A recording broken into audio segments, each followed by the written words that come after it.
Apakah boleh sholat qabliyah dilaksanakan sebelum azan?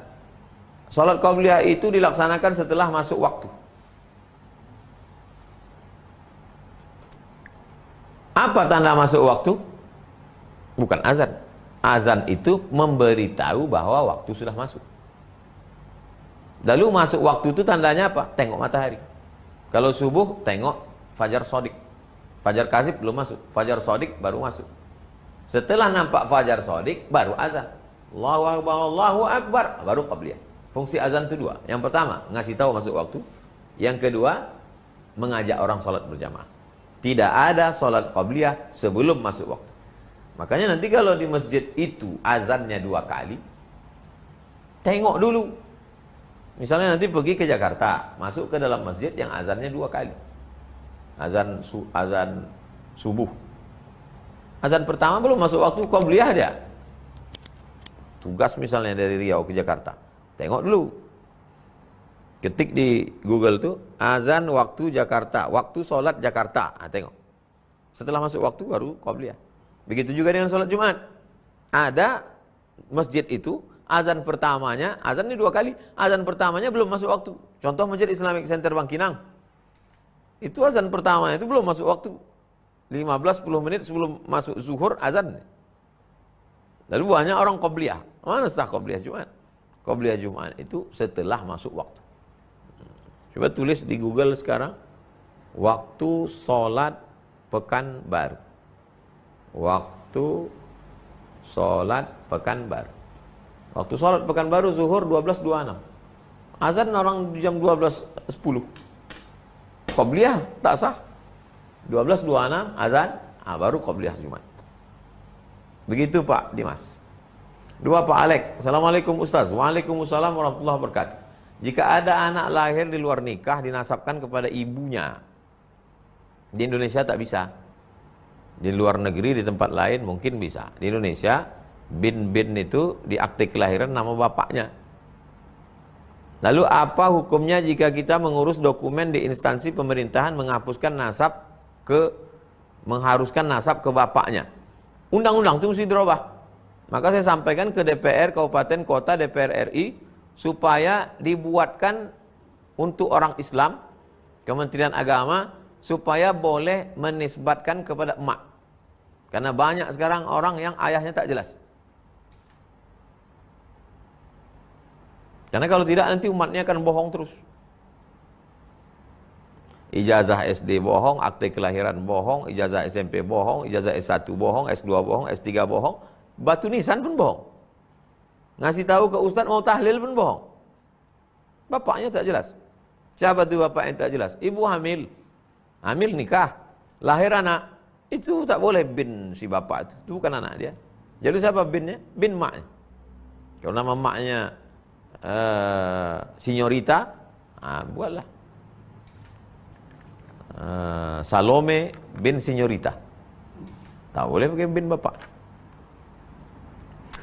3. Saya pernah dengar di sebuah ceramah bahwa nama Fir'aun asli adalah Walid dan beliau dari Pak M. Soleh dan beliau mengatakan jangan memakai nama tersebut. Berapa banyaklah nama orang di Arab Islam Walid. Seandainya tidak boleh pakai nama Walid, tak adakah ulama itu yang tahu tentang nama itu? Nah, jadi tentang nama yang riwayat-riwayat model begitu itu tidak bisa dijadikan sebagai dalil sumber hukum. Walid artinya orang tua. Walid artinya maulud, yang dilahirkan, anak. Jadi boleh orang pakai nama Walid, boleh pakai nama Walid. 4. Manusia berkumpul di yaumil mahsyar. Berarti jin bisa kelihatan, Pak Ustaz.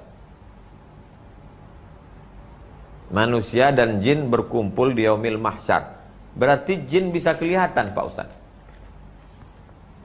Jadi Bu Putri, yang bertanya ini Bu Putri. Nabi bilang gini, nanti kita di akhirat itu waktu dibangkit di padang mahsyar nggak pakai baju, nggak pakai celana, nggak pakai pakaian. Aisyah nanya, ya Rasulullah, jadi kalau kita nggak pakai celana berarti tengok-tengokan lah kita. Kata cobalah tengok pikiran Aisyah sangat sederhana. Kata Nabi, tak sempat lagi untuk memandang aurat orang saking sibuknya memikirkan aib. Yauma yafirul mar'u min akhih, orang lari dari saudara kandungnya, wa ummihi lari dari maknya, wa abihi lari dari ayahnya, wa sahibatihi lari dari pasangan hidupnya, wa banih lari dari anak-anaknya, likulli minhum yauma idzin sya'nun yughnih, karena orang sibuk mengurus urusan masing-masing. Tapi Bu Putri masih sempat lagi, nampak tak jin itu nanti, saking inginnya menengok jin. Jin itu artinya tertutup.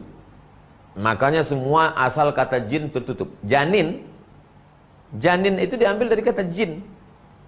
Kenapa dia sebut dia janin? Karena janin tertutup dengan 3. Tertutup dengan rahim, tertutup dengan plasenta, tertutup dengan kulit perut. Karena dia di dalam sebut janin, tertutup. Majnun juga diambil dari kata jin, tertutup. Orang gila itu otaknya tertutup, maka disebut dia dengan majnun. Sorga juga dari kata jin, jannah, tertutup. Kenapa sorga itu disebut tertutup? Karena cahaya matahari tak sampai ke bawah.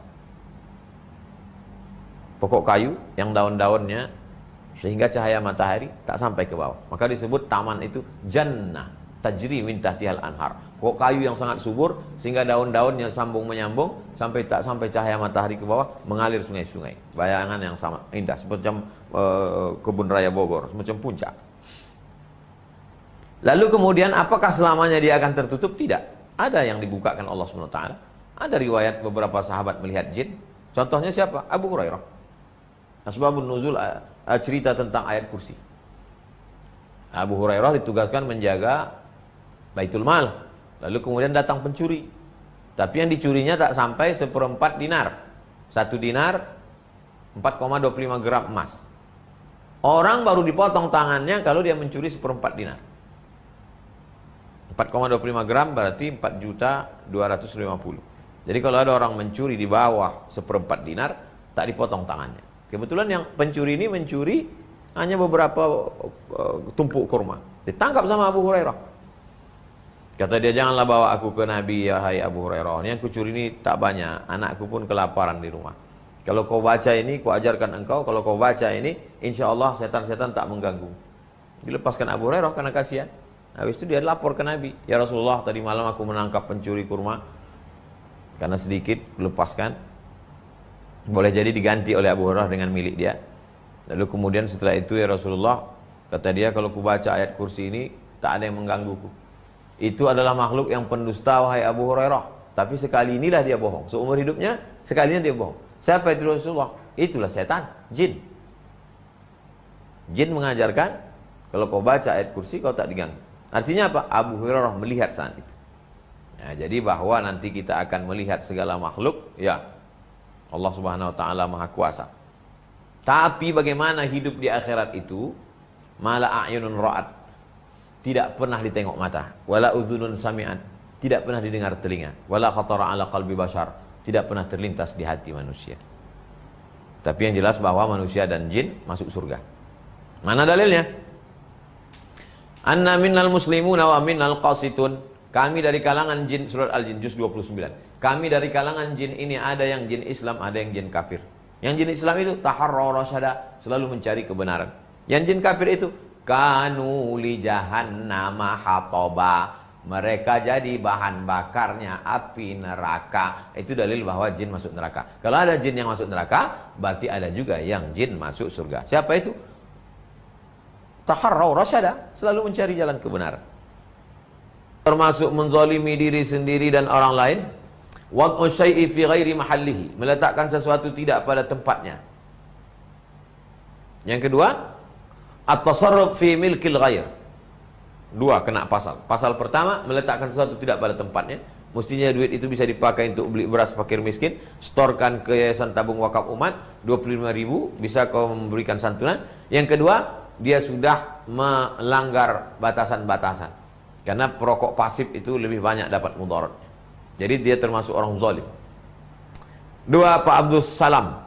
Saya waktu kecil sangat nakal, suka mengambil barang orang. Saking banyak dosa, saya minta maaf lewat internet karena saya takut dituntut nanti di hadapan. Apa yang harus saya lakukan Pak Ustadz? Yang bisa dibayar, bayar Pak Abdul Salam. Bayar.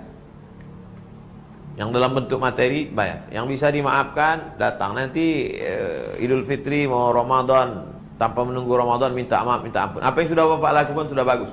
Temui lagi tetangga-tetangga dulu, kawan-kawan SD, segala macam. Baik. 3, Pak Rohim.